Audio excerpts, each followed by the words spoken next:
আমাদের বাসায় সাদনান এসেছে, সামিরা এসেছে। ওর বাবা সিঙ্গাপুর গিয়েছে কালকে, তো ওরা অনেক কান্না করছিল বাবার জন্য। ওর বাবা বলতেছে যে ওর আন্টির কাছে থাকলে তো কান্না করে না, তুমি তোমার মাকে বলতেছে ওর আন্টির কাছে তুমি থাকবে, ওদেরকে নিয়ে থেকে 2 দিন পর যাবে যাতে ওরা কান্না না করে। ওখানে তো এয়ারপোর্টে অনেক কান্না করছে, তো আমি ওই দৃশ্যটার ছবি মানে ভিডিওটা করতে পারিনি কারণ আমি যাইনি। কিন্তু দেখেন, সাদনানে বাবার জন্য কান্না করে, খাবে না, তার জন্য ওর মা ওকে এত কিছু কিনে দিয়েছে, কিন্তু এখন বসে বসে খাচ্ছে। আমি কি ভাত খাবে না, বলে কি না খাবো না। দেখেন আমার চাদরটা নোংরা করেছে, বলেছি তুমি এটা নোংরা করেছো কেন, বলে তুমি পরিষ্কার করো, আমাকে বলতেছে।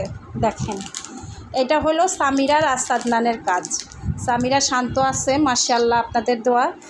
সাদনান শান্ত নাই, সাদনান একটু অশান্তই, মানে যেটা বলে সেটা বলেই বলে, ও ওর কথা মেনে চলে।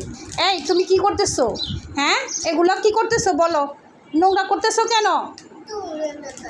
পরিষ্কার করে করবে কেন? আমি করব, আমি করব কেন? তোমার বাবা কি আমাকে চা করে রেখে দিয়েছে? আরে বাবা রে বাবা, কি সুন্দর কথা। হ্যাঁ, এগুলো সব পরিষ্কার করো তুমি? না, তুমি করবে, তুমি করবে। তুমি নোংরা করেছো, আমি করেছি? আমার নতুন চাদরে দেখো তো তুমি কি করেছো।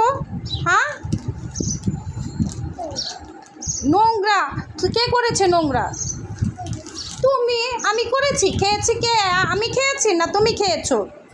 কোথায় যাচ্ছ? ডাস্টবিনে কোথায় ফেলবে বলো? ডাস্টবিনে ফেলবে? তাহলে এই ময়লাগুলো এখানে ফেলেছো কেন? হ্যাঁ বলো।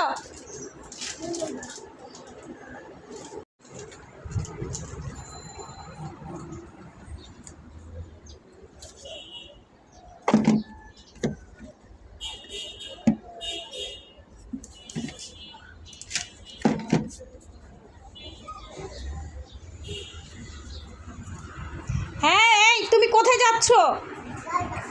হ্যাঁ, এখানে আসো। সব টোকে টোকে, তখন প্রথম থেকে এমন করো নাই কেন? প্রথম থেকেই তো করতে পারতে। হ্যাঁ, আমার কাজ নষ্ট করো মেয়া, আমার কাজের ক্ষতি করো। হ্যাঁ, এখন কোথায় যাবা? কোথাও যাবা না, বসো।